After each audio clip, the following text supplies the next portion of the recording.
Caroline hears the commotion from her office. Raised voices, the sound of struggle, Catherine's screaming carrying across the distance between the garden house and the main building. For a moment, she sits frozen, her quill suspended above the ledger, some part of her understanding that whatever is happening will change everything. Then she's moving, gathering her skirts and rushing through the house, out the front door, toward the chaos unfolding in the darkness. She arrives to find Catherine being physically restrained by two men Caroline recognizes from neighboring plantations. Her sister is wild, hair loose around her shoulders, dress torn at the sleeve, her face streaked with tears and contorted with rage and desperation. "Let me go!" Catherine screams, struggling against the men holding her arms. "Caroline, tell them the truth. Don't let them hurt him." Virgil Henley stands near the garden house, flanked by armed men whose torches cast dancing shadows across the scene. Samuel is on his knees between two other men, his hands bound, his head down but his spine still somehow straight despite the submission of his posture. Caroline takes in the tableau, her mind working rapidly to piece together what has happened. The garden house. Midnight. Catherine and Samuel. Henley and his recruited enforcers. The trap that was set and sprung. Henley approaches Caroline, his expression grave and carefully constructed. "Miss Caroline, thank God you're here. We caught your property attempting to assault Miss Catherine. We arrived just in time to prevent." "That's a lie." Catherine's voice cracks with hysteria. "Caroline, please, listen to me. I asked Samuel to meet me. I was trying to help him escape. We were going to run away together. This is my fault, not his. You have to tell them." The words hang in the humid night air like accusations. Caroline looks at her sister, her identical twin, the other half of herself, and sees complete desperation in eyes that mirror her own. Then she looks at Samuel. He raises his head finally, meeting her gaze.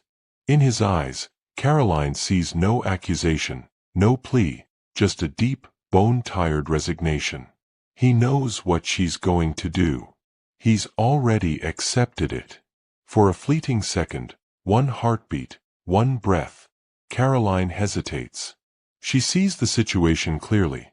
Catherine's romantic delusion colliding with reality, Samuel trapped between forces he never had power to resist, Henley's calculated move to consolidate authority through violence. She sees the choice before her: stand with truth and lose everything, her reputation, her plantation, her position in society, or stand with the lie and preserve the order that keeps her world functioning. She sees Samuel's intelligence, his dignity, the way he never asked for any of this. She sees her sister's genuine feeling, however misguided. She sees the fundamental injustice of a system that reduces human beings to property. For one second, Caroline teeters on the edge of choosing differently, of rejecting the easy narrative, of acknowledging the horror she's participated in creating. Then she thinks of the alternative: social destruction, financial ruin, scandal that would follow her forever. She thinks of the plantation ledgers, the carefully maintained order, the life she's built through meticulous control. She thinks of survival, not physical survival, but survival of position, of status, of the self she's constructed. The second passes. The moment of possible redemption closes like a door. Caroline straightens her spine, composes her features into the mask of cool authority she's perfected over years of managing the plantation. When she speaks, her voice is steady, devoid of emotion. "Mr. Henley is correct. 4 words. That's all it takes to condemn a man to death." Catherine's scream is wordless, animal, a sound of such profound betrayal that several of the men flinch. She lunges toward Caroline, but the men holding her tighten their grip, preventing her from reaching her sister. "How can you?" Catherine gasps between sobs. "How can you do this? He's done nothing wrong. I'm the one who initiated everything. If you're going to punish someone, punish me." Caroline forces herself to look at her sister, forces herself to speak with conviction she doesn't entirely feel. "You're overwrought, traumatized by what this slave attempted. Mr. Henley and his men prevented a tragedy. You should be grateful." "Grateful?" Catherine's voice breaks. "You're choosing them over me. You're choosing your precious order over your own sister, over a human life." "I'm choosing reality over fantasy," Caroline responds, her tone hardening to cover the crack she feels forming in her chest. "You've lost your mind, Catherine. This slave manipulated you, took advantage of your naive kindness. I'm protecting you from the consequences of your own foolishness." It's the official story, delivered with official conviction. Caroline watches it settle over the scene like a shroud, watches the men's expressions relax as she provides the narrative they need. Henley nods, satisfied. "Thank you, Miss Caroline. Your sister will understand eventually, once the shock passes. For now, we need to handle this situation properly. Make sure word spreads about what happens to slaves who get ideas above their station." Caroline knows what "handle this situation properly" means. She's signing Samuel's death warrant, and they both know it. She risks one more glance at him. Samuel's expression hasn't changed. He's looking at her with something that might be understanding, might be condemnation, might be simple acceptance of what she is. Then he lowers his head again, and Caroline understands she'll carry that look in her memory forever. "Do what's necessary," Caroline says, and the words taste like ashes. "But make it quick. I don't want him to suffer." Even in this moment, even as she betrays everything that might make her human, Caroline tries to negotiate mercy. As if mercy has any meaning when purchased with murder. Henley gestures to his men. "Take him to the oak tree." Catherine's struggles intensify. "No, Caroline, please. I'm begging you. Don't let them do this." But Caroline has already turned away, already walking back toward the main house, her spine straight and her hands steady despite the trembling that's starting deep in her core. Behind her, she hears Catherine's screams, hears the sounds of Samuel being dragged away, hears Henley issuing orders to his men. She doesn't look back. Can't look back. Because looking back would require acknowledging what she's just done, and Caroline has built her entire life on the ability to not see things that would make survival impossible. Inside the main house, she returns to her office. Sits at her desk. Picks up her quill. Stares at the ledger where Samuel's name appears in her meticulous handwriting. Samuel, aged 27, literate. Purchased, March 15, 1852. $1,200. She should add an entry noting his disposal, the loss of the asset. That's what proper bookkeeping requires. But her hand won't move. The quill hovers above the page, a drop of ink forming at its tip and falling to spread across Samuel's name like blood. Outside, in the Alabama darkness, the machinery of execution grinds forward. And Caroline sits in her office, surrounded by her careful ledgers and her maintained order, and understands with crushing finality that she has just murdered her own soul to preserve her position. The cost of her choice will become clear soon enough. But for now, she sits in silence, listening to distant sounds she refuses to interpret, and tells herself she made the only rational decision. It's a lie. But Caroline has become very good at believing her own lies. It's the only way she can survive what she's just done. The oak tree stands ancient and massive at the edge of the old cotton gin house, its branches spreading like dark veins against the clouded sky. It has stood here for perhaps 2 centuries, predating the plantation, predating American settlement, a witness to time and now a witness to this. Samuel's bare feet drag through dirt as Henley's men pull him toward the tree. The rope is already prepared. Someone thought ahead, came equipped for execution. The efficiency of it is almost more horrifying than the act itself. He doesn't struggle, doesn't beg. Some dignity remains to him even now, some core of self that refuses to give them the satisfaction of his terror. But his heart hammers against his ribs, his breath comes short and sharp, his body understanding what his mind has accepted. The men work quickly, professionally. They've done this before, or things enough like it. A rope over the branch. A noose around his neck. Rough hands positioning him, voices discussing logistics with the casual tone of people performing routine labor.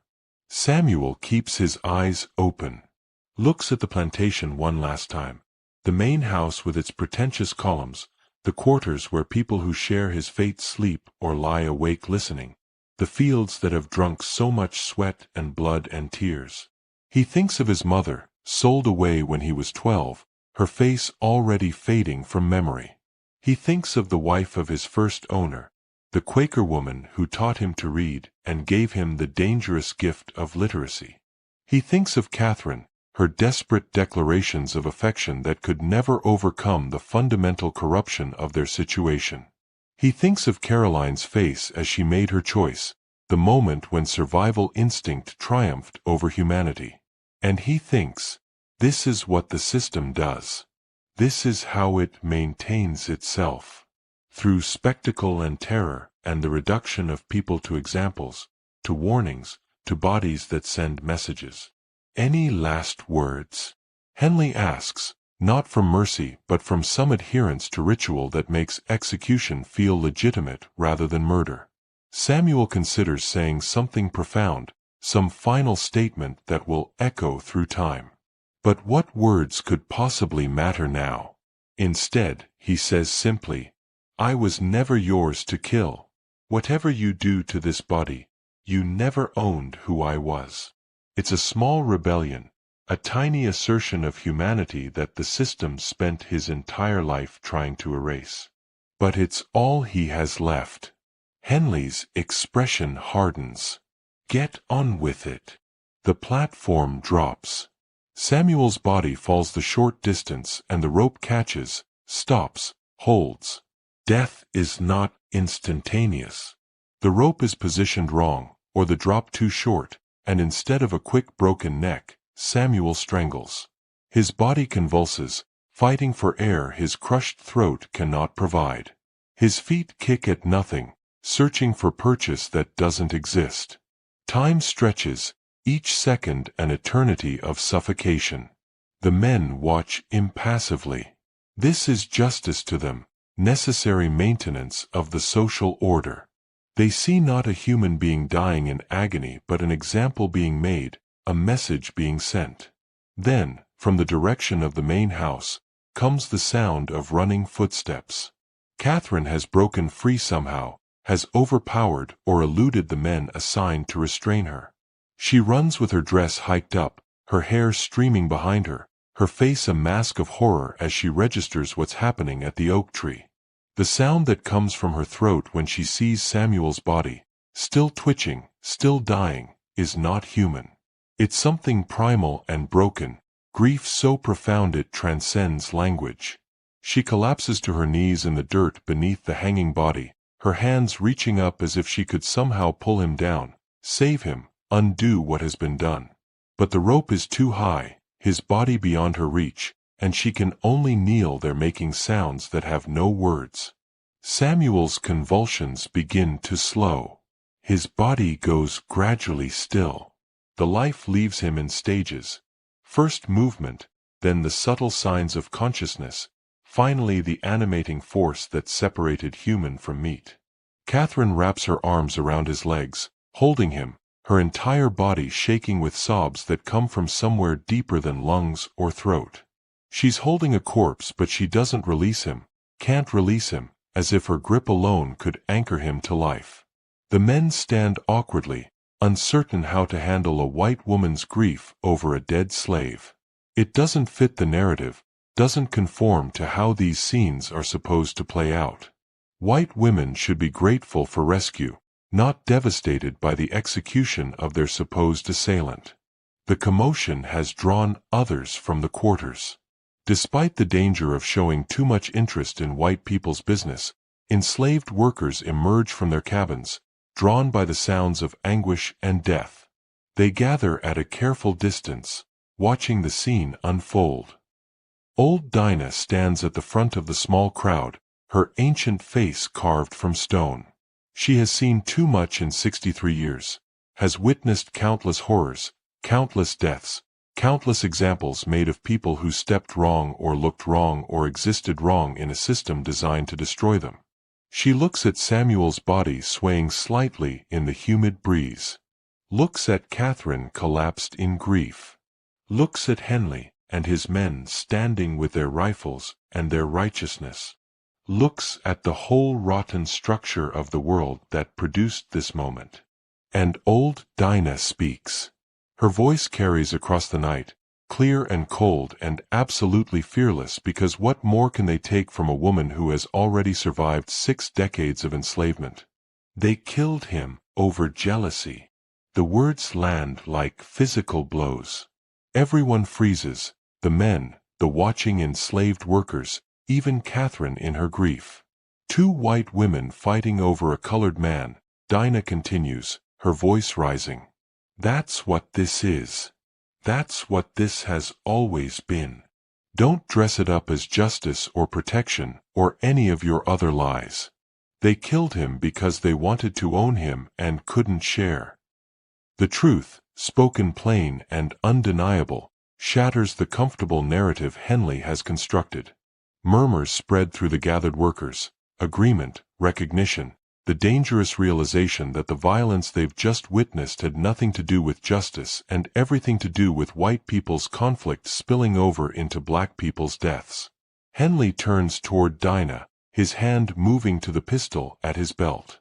Get back to your quarters. All of you. Now. But something has shifted in the night air.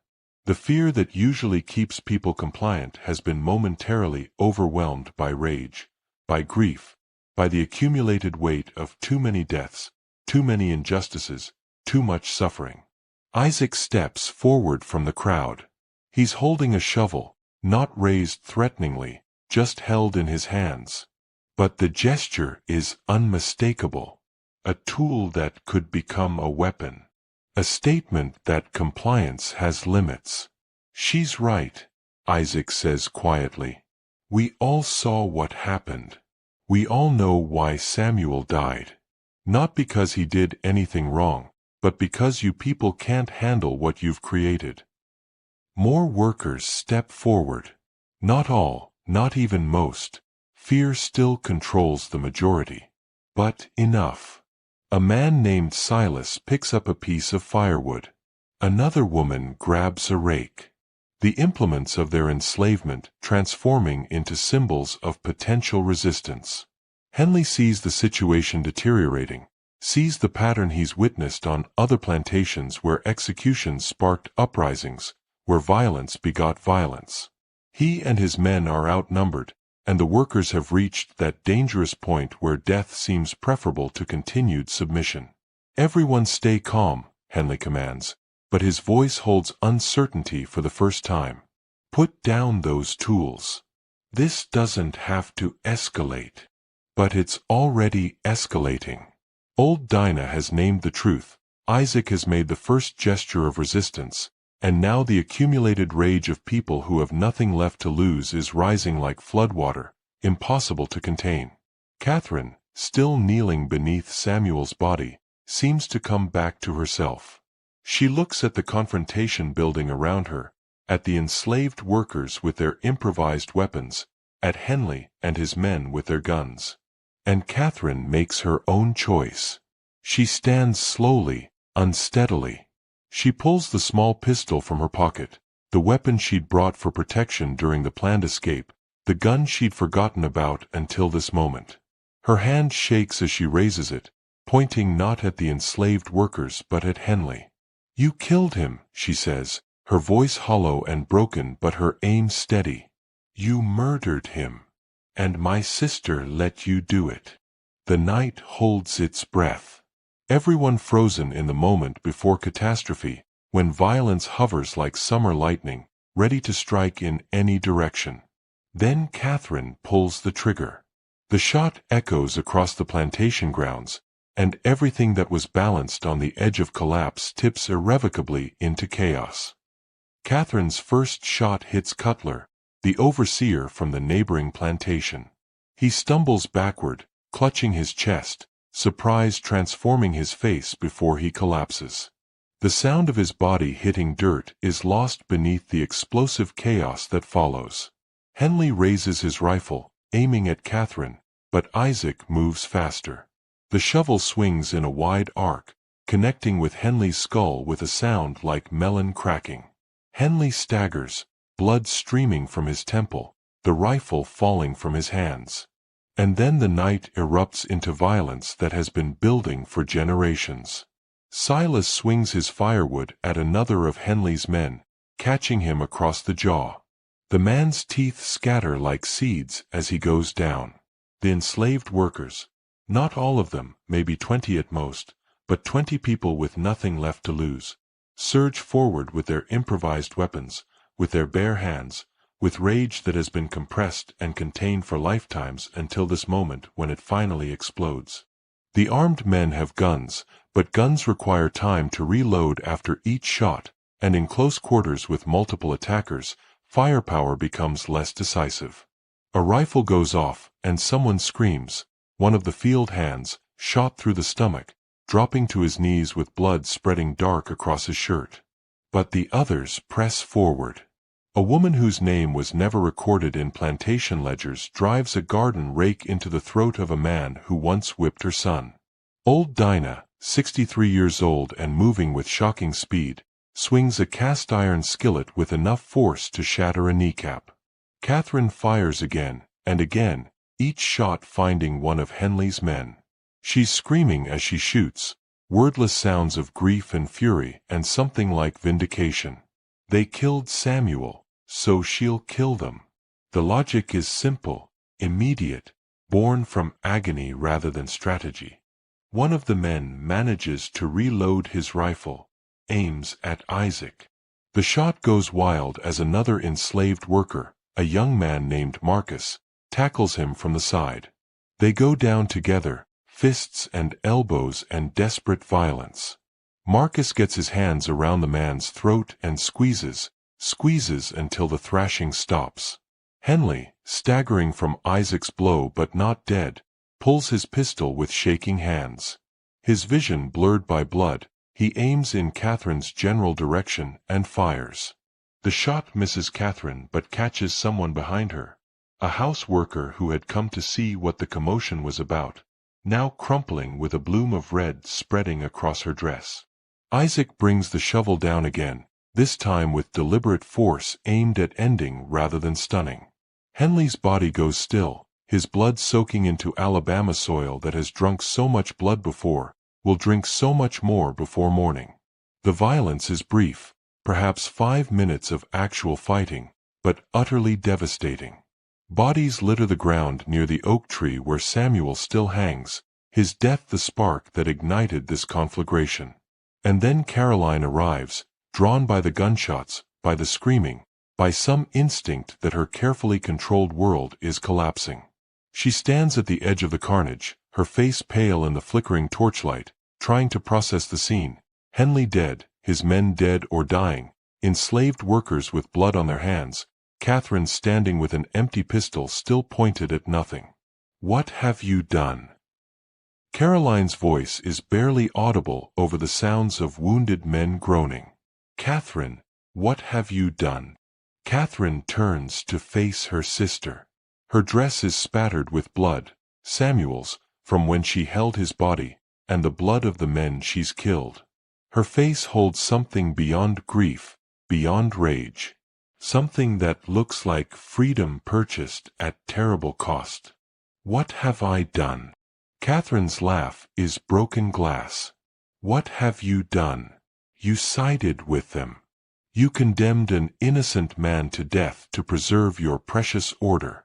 So yes, I killed them. And I'd do it again. Caroline steps forward, her hands raised in some gesture meant to calm or restrain. We can still fix this. We can say they attacked you, that the slaves revolted without provocation. We can control the narrative. Always controlling, Catherine interrupts. Always calculating. Always choosing the lie that preserves your position. I'm done with your lies, Caroline. I'm done with all of it. She raises the pistol again, and Caroline realizes with horror that her sister is pointing it at her. Catherine, please. I'm your sister. Your twin. We came into this world together. And we'll leave it together. But before Catherine can pull the trigger, a rifle shot rings out from behind Caroline. One of Henley's men, wounded but not dead, using his last strength for one final act of violence, has aimed and fired at the white woman who betrayed her race, who chose a slave over her own kind. The bullet catches Catherine in the chest. She looks down at the spreading red with something almost like curiosity, then back up at Caroline. You finally made me feel something, she whispers. Even if it was just this. Catherine collapses, the pistol falling from her hand. Caroline screams, a sound of such primal loss that it freezes everyone still living. She rushes to her sister, falls to her knees beside her, tries to press her hands against the wound as if pressure could somehow hold her sister's life inside her body. No, no, no. Catherine, stay with me. Please. I'm sorry. I'm so sorry. I'll change the story. I'll tell them the truth. Just don't leave me. But Catherine's eyes are already glazing, her breath coming in shallow gasps. She reaches up with a blood-slicked hand and touches Caroline's face, leaving a red streak across her twin's cheek. Should have chosen differently. Catherine manages. Then her hand falls, her eyes fix on nothing, and she's gone. Caroline cradles her sister's body, rocking back and forth, making sounds that might be words but have no meaning. She doesn't see the wounded man reloading his rifle, doesn't register the danger until Isaac shouts a warning. The second shot catches Caroline in the back. She jerks forward, falling across Catherine's body, the twins finally reunited in death as they were in birth. For a moment, the survivors, enslaved workers and the few remaining armed men, simply stare at the scene. The Yancey twins, identical in life, now identical in death, their blood mingling on ground that Samuel's blood has already consecrated. Then someone, no one will later remember who, points toward the main house and says two words that seal the plantation's fate. Burn it. The fire starts in the kitchen house, spreads to the main building, consumes the symbol of Yancey wealth and power. The cotton stores catch, the gin house, the outbuildings. Flames climb into the night sky, visible for miles, announcing that something unprecedented has happened. The enslaved workers scatter. Some run for the woods, hoping to escape before armed whites from neighboring plantations arrive. Some simply return to the quarters, understanding that running will only make their punishment worse, accepting whatever consequences morning will bring. Isaac stands near the oak tree, looking at Samuel's body silhouetted against the burning mansion. He's killed tonight, has crossed a line that cannot be uncrossed. But he feels strangely empty, drained of emotion, as if the violence has burned out everything inside him along with the plantation house. Old Dinah approaches, puts a gnarled hand on his shoulder. You did what needed doing, she says quietly. Now you live with it, same as the rest of us. By the time the first riders arrive from neighboring plantations, drawn by the fire, by the rumors already spreading, the violence is over. All that remains is aftermath. 17 bodies scattered near an oak tree, a plantation burning to its foundations, and survivors trying to construct stories that will determine who lives and who dies when morning comes. The night that Dallas County would eventually call the catastrophe has ended. But its consequences are just beginning. Dawn comes reluctantly to the Yanzi plantation, as if the sun itself hesitates to illuminate what the darkness has produced. Gray light filters through smoke still rising from the ruins of the main house, turning the scene into something from Revelation, a vision of judgment and consequences. Magistrate Thomas Whitfield arrives with the sheriff and a company of armed men at first light. They find 17 bodies, Virgil Henley and 5 of his recruited enforcers, the Yanzi twins, Samuel still hanging from the oak tree, and 8 enslaved workers, some killed in the fighting, others shot while trying to flee, one old woman who died from shock after witnessing the violence. The survivors, more than 100 enslaved people, most of whom never participated in the violence but will face consequences anyway, are gathered in the quarters under armed guard while Whitfield tries to piece together what happened. He is methodical, this magistrate. He records the scene with careful notes and detailed sketches. He examines bodies, noting wounds and positions. He interviews survivors, knowing that most of what he hears will be lies or half-truths, everyone trying to construct narratives that minimize their own culpability. Rose is summoned early. She stands before Whitfield in the makeshift office he's established in one of the surviving outbuildings, her hands clasped, her eyes downcast, her entire body communicating the submission expected of enslaved people speaking to white authority. "You worked in the main house," Whitfield says, consulting his notes. "You would have seen things, known things. Tell me what happened here." Rose's testimony comes slowly, painfully, each word a betrayal of someone. She tells about the sisters' competition for Samuel, about Caroline's ultimatum, about Catherine's escape plan, about her own decision to inform Henley, thinking she was preventing catastrophe rather than enabling it. "I told Mr. Henley because I was frightened," Rose says, her voice barely audible. "Frightened for my children. Frightened the plantation would fall apart and we'd all be sold. I thought he would just stop Miss Catherine from running. I didn't know he would. I didn't mean for Samuel to die." Whitfield writes it all down in his careful script. When Rose finishes, when she's explained the whole terrible chain of events, he looks at her with something that might be pity or might be contempt. "Do you understand what you're saying?" he asks. "You're telling me this wasn't a slave revolt. You're saying Samuel was innocent. That the Yanzi sisters were involved with their property in inappropriate ways." "Yes, sir. That's the truth." Whitfield sets down his pen. "The truth. Let me explain something about truth, Rose. Truth is what serves the greater good. Truth is what maintains social order. The truth you're telling me, that 2 white women fought over a slave, that one died defending him, that the violence started because white people's conflicts, that truth destroys the foundation of everything we've built here." He picks up the pages of Rose's testimony, holds them as if weighing their value. "If I make this official, if I let this version become the story people tell, every plantation in Alabama becomes less stable.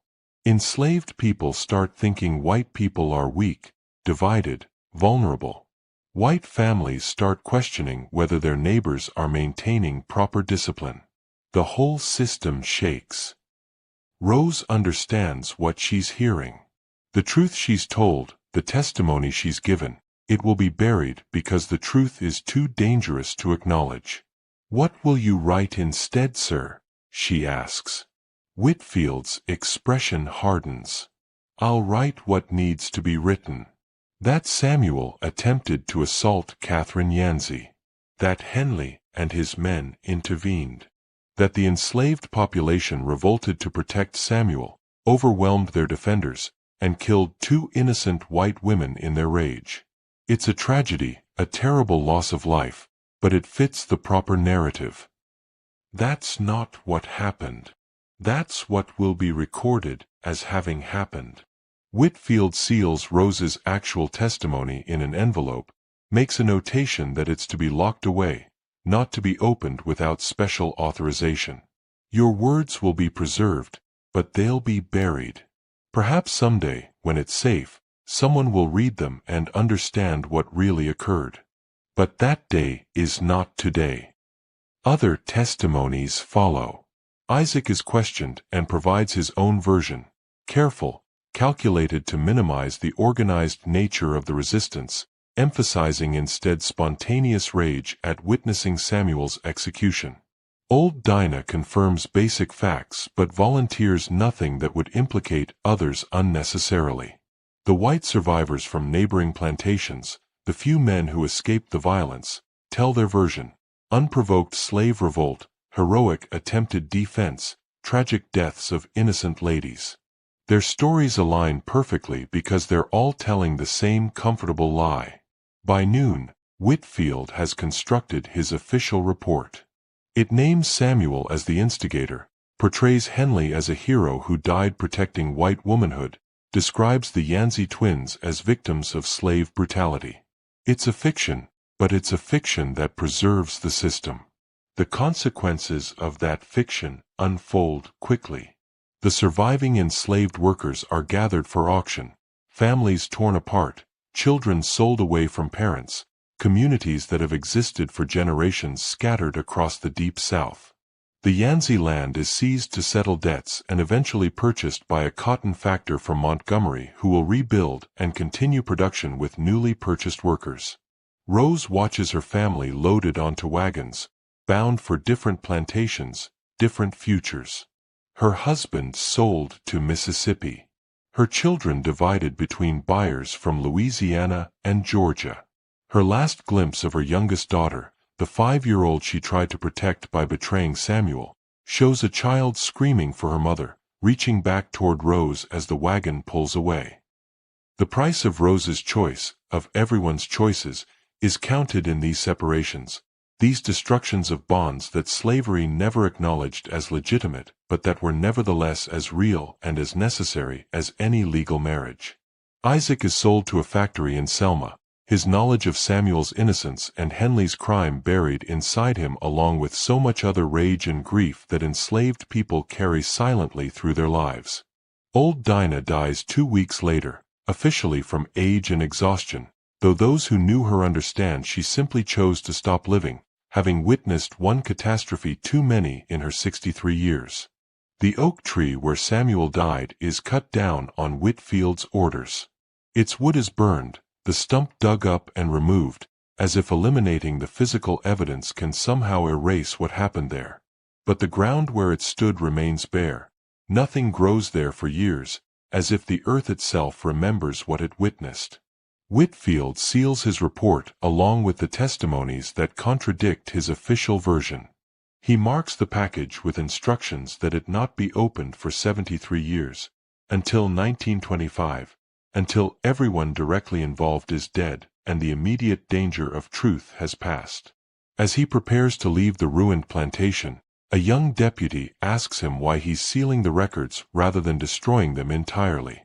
Whitfield considers the question, looking out at the smoking ruins, the scattered bodies being collected for burial, the wagon trains carrying away enslaved families. Because someday, he says quietly, someone needs to know what we were, what we did. Not now, we can't afford truth now. But someday, when it's safe, when the consequences of knowing are less than the consequences of remaining ignorant. We owe that much to history, even if we don't owe it to the present. The deputy doesn't understand, but he doesn't need to. The records are sealed. The official story is established. The catastrophe at the Yancey plantation becomes a cautionary tale about the dangers of insufficient discipline, about what happens when slaves are allowed too much freedom, about the need for constant vigilance and control. Only in whispered conversations, only in stories passed down through generations of people whose voices weren't recorded in official documents, does the real truth survive. Rose's testimony, preserved but buried. Isaac's knowledge, carried in silence. the memories of those who witnessed but were never asked to testify. They know what happened on May 23, 1852. They know about two sisters who competed for ownership of a man's heart. They know about Samuel, who never had a chance. They know about violence that erupted not because of slave brutality but because the system of slavery itself was brutal, corrupt, designed to produce exactly this kind of catastrophe. But knowing doesn't change what was recorded. Knowing doesn't alter the official story. Knowing doesn't bring back the dead or reunite the families scattered by the aftermath. The sun climbs higher over the ruined Yanzi plantation. The smoke gradually clears. The bodies are removed for burial, whites in the cemetery at Cahaba with proper headstones, enslaved people in unmarked graves that history will forget. And Magistrate Whitfield rides away with his sealed documents, his official lies, and his quiet hope that someday, when it's finally safe, someone will open those records and understand the truth about Alabama's darkest hour. But 73 years is a long time. Long enough for stories to fade, for memories to die with those who held them, for comfortable lies to calcify into accepted history. The truth was buried on May 23, 1852. Buried as deliberately and thoroughly as the bodies in those unmarked graves. And like those graves, like Samuel's final resting place, the location of that buried truth would be forgotten by all but a few who carried the weight of knowing through generations of silence. This is how history gets written. Not by truth, but by power. Not by what happened, but by what those in authority decide should be remembered. And the Yanzi plantation catastrophe becomes a footnote, a whispered story, a sealed document waiting for a future that may never come. 17 people died. Their names, most of them, are lost. Their stories are buried. And the system that killed them continues, barely interrupted, already moving on to create new catastrophes in new places. This is Alabama's darkest hour. But it's not unique. It's not exceptional. It's simply the moment when the violence that sustained slavery every single day became visible enough that it had to be recorded, even if that recording was immediately hidden away. The ashes cool. The wagons carry survivors to new horrors. And the truth remains buried, waiting for someone brave enough to dig it up. The Yanzi name fades from Dallas County records with remarkable speed.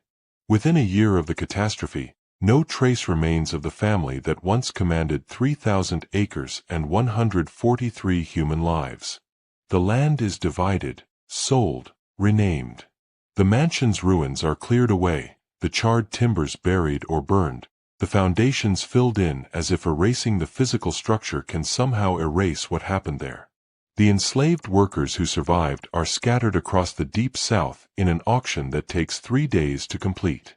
Families that have existed for generations on Yanzi soil are torn apart with the casual efficiency of livestock distribution. A mother sold to Louisiana. Her children sent to Georgia. A husband purchased for Mississippi cotton fields while his wife is retained in Alabama for housework. The mathematics of slavery reduce human bonds to economic calculations, and the calculations show that keeping families together offers no financial advantage. Some names survive in bills of sale and property transfers: Rose, Isaac, Marcus, a few others whose testimonies were recorded even if buried. But most of the 143 people who called Yanzi Plantation home simply vanish into the vast machinery of slavery, their individual stories consumed by the system's appetite for anonymous labor. The official narrative hardens into accepted history. In Montgomery society, in church gatherings, in the careful conversations of plantation families, the catastrophe becomes a cautionary tale about the dangers of insufficient control, about what happens when discipline lapses, about the perpetual need for vigilance against the savage nature supposedly inherent in enslaved people. No one mentions the competition between two sisters. No one acknowledges Samuel's innocence. No one speaks of Catherine's desperate love or Caroline's calculated betrayal. These truths are too dangerous, too threatening to the comfortable lies that sustain the plantation system. The oak tree where Samuel died is replaced by new growth, cotton fields that produce bale after bale of white gold, as if the earth is eager to cover its shame with profit. The garden house is torn down. Every physical reminder of that May night is systematically eliminated. But in the courthouse in Cahaba, in a locked cabinet accessible only to magistrates and county officials, a package remains sealed. Magistrate Whitfield's records, marked with his careful instruction, not to be opened before May 23, 1925. 73 years. 3/4 of a century. Long enough for everyone directly involved to die, for the Civil War to tear the nation apart and stitch it back together in new configurations, for slavery to end officially even as its legacy continues to poison everything it touched. The package waits through Reconstruction and its violent collapse. Through the rise of Jim Crow laws that reimpose many of slavery's restrictions under different names. Through decades of lynchings and disenfranchisement and systematic oppression that proves ending slavery didn't end the fundamental racism that justified it. The package waits as America tells itself comfortable stories about the Old South, about benevolent plantation owners and happy enslaved workers, about a genteel society corrupted only by a few bad actors rather than built on systematic evil. And then, on May 23, 1925, exactly 73 years after the catastrophe, 3 historians gather in that Cahaba courthouse. They've been researching Alabama plantation history, following paper trails and property records, and they've discovered references to sealed documents related to the Yancey case. Professor Marcus Henderson from Tuskegee Institute is the first to open the package. He's a black scholar, grandson of people who survived slavery, dedicated to uncovering the truths white historians prefer to ignore. With him are 2 white researchers, Dr. Eleanor Pritchard from the University of Alabama and Thomas Morrison, a journalist from Montgomery. They expect routine documents, property disputes, perhaps, or financial irregularities. What they find instead is testimony so explosive, so completely contrary to the accepted narrative, that they read in stunned silence for nearly an hour. Rose's account of the sisters' competition. Isaac's description of Samuel's impossible situation. Old Dinah's clear statement, they killed him over jealousy. Magistrate Whitfield's notes acknowledging that the official story was deliberately falsified to protect the system. When they finish reading, Dr. Pritchard speaks first, her voice shaking. This changes everything we thought we knew about that night. Samuel was innocent. The Yancey women were. My God, this is nothing like the story I was taught. Professor Henderson's expression is harder, less surprised. This changes nothing about what we know of slavery.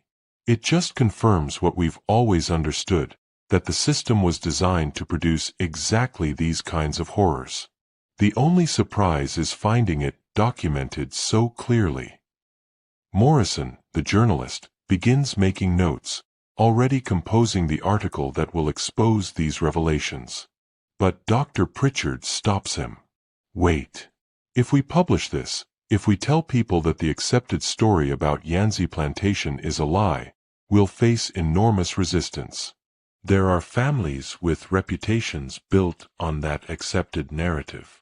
There are beliefs about the Old South that people have invested their identities in defending. Then they need to face the truth, Professor Henderson says firmly. That's the point of history, not to make people comfortable, but to make them understand what actually happened.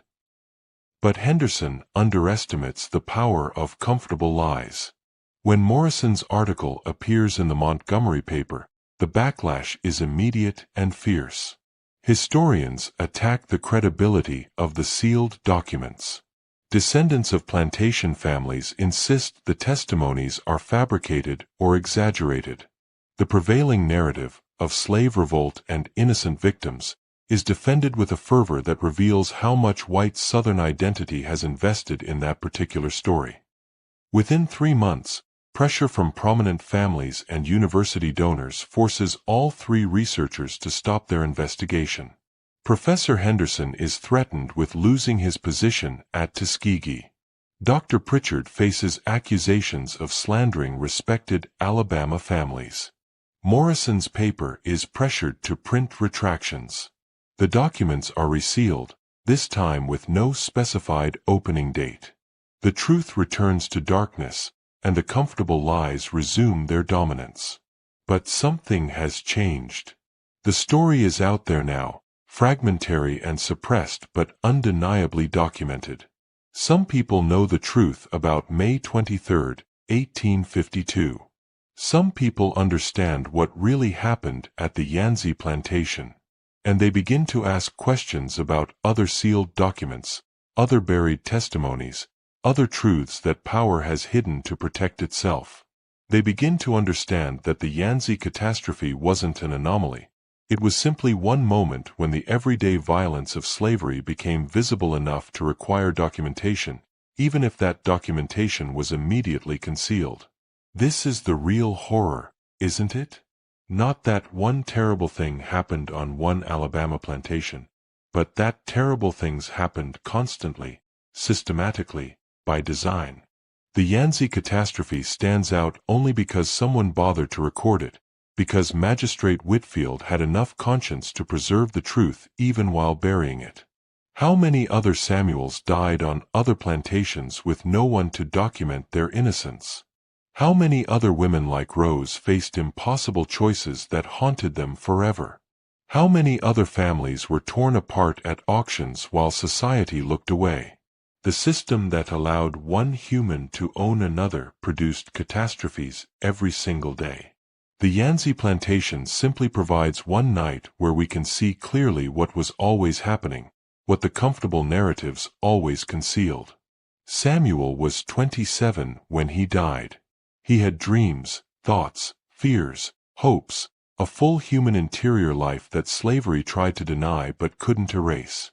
He died because 2 women believed they could own his heart along with his body, because a system built on ownership inevitably corrupts everyone it touches, because violence is the only language power understands when its control is threatened.